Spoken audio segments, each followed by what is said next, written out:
একদিন জঙ্গলে এক গরু পথ হারিয়ে ফেলেন। তিনি খাবারের জন্য বেরিয়েছিলেন। কিছুটা দূর গিয়ে হঠাৎ তিনি ক্লান্ত হয়ে যায় এবং শুয়ে পড়ে। তার কিছুক্ষণের মধ্যে জঙ্গলে এক বাঘ তার কাছে উপস্থিত হলো এবং তিনি ভয় পেয়ে বললেন, আমাকে মেরো না, আমার ঘরে ছোট বাচ্চা আছে, আমার জন্য অপেক্ষা করে বসে আছে, দয়া করে আমাকে মেরো না। ভয় পেও না, আমি এখন ভালো ভোজন করেছি, তুমি সুরক্ষিত আছো, তোমাকে আমি মারব না, তুমি নিশ্চিন্তে থাকতে পারো। ধন্যবাদ বন্ধু, আমি এখন যাই। আমার বাচ্চা না খেয়ে আমার জন্য অপেক্ষা করছে, এবার আমি যাই। ঠিক আছে, যাও, আবার সময় করে একদিন এসো, আমারও একটা বাচ্চা আছে, তারা দুজনে খেলা করবে, আমরা আজ থেকে বন্ধু। বাঘ আর গরু তারা বাড়ির পথে রওনা দিল এবং দুজনে ভালো বন্ধু হয়ে রয়ে গেল। কিছুদিন পর তারা দুজনের সন্তানকে নিয়ে দুজনের সাথে আলাপ করাতে এলো।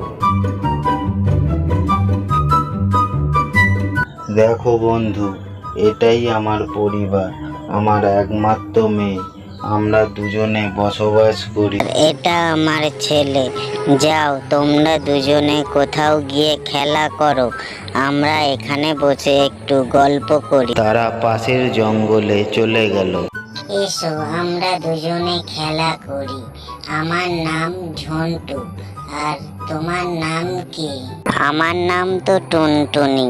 চলো আমরা দুজনে এখানে খেলাধুলা করি, নাচানাচি করি, আমাদের খুব মজা হবে। এক ধূর্ত শিয়াল সব কথা লুকিয়ে লুকিয়ে শুনছিল আর ভাবছিল কিভাবে এদের মাংস খাওয়া যায়। শিয়াল এদের বড় হওয়ার জন্য অপেক্ষা করতে থাকলো। তোদের খেতে গেলে তোদের বাবা মা মরার জন্য অপেক্ষা করতে হবে, তারপর তোদের দুজনের মধ্যে লড়াই লাগাতে হবে। একদিন জঙ্গলে এক শিকারী এসে বাঘ আর গরুকে দেখতে পায় এবং তাদের শিকার করে, তাদেরকে হত্যা করে। তারপর থেকে ধীরে ধীরে তাদের বাচ্চারা বড় হতে শুরু করে, সব সময় একসাথে চলাফেরা করে। ধূর্ত শিয়াল সব সময় তাদের পিছনে ঘুরতে থাকে, ভাবে কিভাবে তাদের আলাদা করবে। এদেরকে আলাদা করতে গেলে একে অপরের নামে ভুল বোঝাতে হবে, তারপর দুজনে লড়াই করবে, তাতে দুজনেই মারা যাবে। এটা ভেবেই আমার আনন্দ হচ্ছে। এরপর শিয়াল আনন্দে নাচতে শুরু করলো এবং বাঘিনীর সাথে দেখা করতে গেল। শোনো হে টুনটুনি, ওইদিকে ঝন্টু সবাইকে বলে বেড়াচ্ছে জঙ্গলের, তুমি নাকি একজন মহিলা, সে নাকি তোমার থেকে বেশি শক্তিশালী, তুমি তাকে ছাড়া চলতেই পারো না। ঝন্টু আমার ছোটবেলার বন্ধু, সে এই ধরনের কথা বলতেই পারে না, এগুলো তোর বানানো কথা, তুই যদি মিথ্যা বলিস তাহলে তোকে আমি ছিঁড়ে খেয়ে নেব, আমি এখনই যাচ্ছি। চালাক শিয়ালের কথা শুনে টুনটুনি তার বন্ধুর কাছে ছুটে গেল। শোনো হে ঝন্টু, টুনটুনি পুরো জঙ্গল লুটিয়ে বেড়াচ্ছে, তুমি নাকি তাকে ছাড়া চলতেই পারো না, তুমি নাকি দুর্বল। আমি জানি তুমি ধূর্ত শিয়াল, টুনটুনি আমার ছোটবেলার বন্ধু, সে আমার নামে এই ধরনের কথা বলতেই পারে না, আমি যাচ্ছি তার কাছে।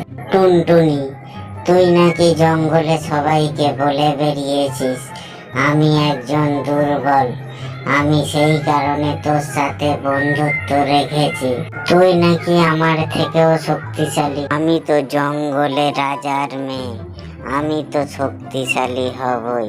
তুই আমার বন্ধু বলে আমি কিছু বলিনি, না হলে তোদের মতো জন্তুকে আমি শিকার বানাই, দেখবি তুই।